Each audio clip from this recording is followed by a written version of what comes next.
In this guide, I'll show you how to change the passcode on your iPhone or iPad. So, the first thing you want to do is open up settings on your device, and you just want to scroll down on this page until you see Face ID and passcode. So, when you tap on that, it is going to ask you to enter in your current passcode just to ensure it's not someone trying to hack your phone. And at the top is where you'll see Face ID, where you can set that up if you'd like. But we're going to scroll down, and when you see this blue text, you'll see two options: turn your passcode off or change it. So we're going to go to change passcode. And again, it's going to ask us to enter it in.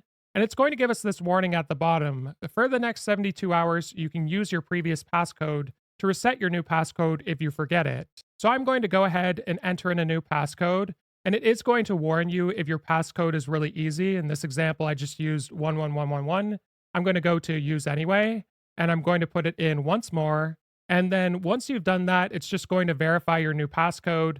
And anytime you want to use your phone now, you're going to have to use this new one, except for that first 72 hours where you can use your old one. If this guide was helpful, like and subscribe, and we'll see you in the next one.